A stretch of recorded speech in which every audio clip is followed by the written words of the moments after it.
ഈ ഇപ്പൊ പുറത്തെ ചില വെബ് സീരീസുകളൊക്കെ ഉണ്ടല്ലോ, ഇപ്പൊ അഡോളസൻസ് ഫോർ ഇൻസ്റ്റൻസ് ഭയങ്കരമായിട്ട് ചർച്ചയാവുകയും ഇതുവരെ സംസാരിക്കാത്ത ഒരു വിഷയം സംസാരിക്കുകയൊക്കെ ചെയ്തല്ലോ. അപ്പൊ നിങ്ങൾക്ക് പുറത്തത്തെ കണ്ടന്റ് കാണുന്ന സമയത്ത് ഇതുപോലൊന്ന് മലയാളത്തിൽ സാധ്യമാണോ, ഇതുപോലൊരു മലയാളത്തിൽ സ്പേസ് ഉണ്ടോ, അങ്ങനെ തോന്നുന്ന നിമിഷങ്ങളുണ്ടോ പുറത്തെ കാണുമ്പോൾ? മെയിനായിട്ട് സീസൺ 1 നമുക്ക് ഇങ്ങനൊരു അവസരം കിട്ടിയപ്പോൾ നമ്മുടെ മെയിൻ എയിം ഇപ്പൊ പാതാളലോകം, ഡൽഹി ക്രൈം പോലെ, അസുർ, അതെ അതുപോലത്തെ നമുക്ക് മലയാളത്തിൽ നിന്ന് ഒരു അവസരം കിട്ടി. അപ്പൊ എന്റെ മെയിൻ എയിം, കാരണം നമുക്ക് കുറച്ച് സമയമുള്ളായിരുന്നു, നമ്മുടെ ഈ ത്രെഡ് അവർക്ക് ഇഷ്ടപ്പെട്ടു.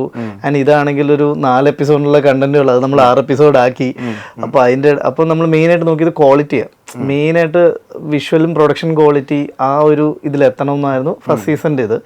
സെക്കൻഡ് സീസണിൽ വന്നപ്പം എനിക്ക് ഇപ്പോൾ ബാഹുലിനെ എനിക്കറിയാം. അപ്പോൾ എനിക്കും ഒരു നമ്മുടെ മലയാളത്തിൽ നിന്ന് ഒരു ഒറിജിനൽ സാധനം വേണം എന്ന് ഭയങ്കര ആഗ്രഹം എനിക്കുണ്ട്, അവനും ഉണ്ട്. അപ്പോൾ അതുകൊണ്ടാണ് നമ്മൾ ആ കൊളാബറേഷൻ വെച്ചതും.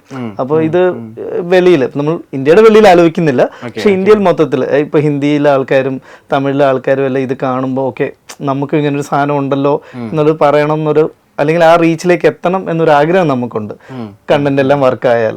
അപ്പോൾ അത് നമ്മൾ നോക്കാറുണ്ടായിരുന്നു.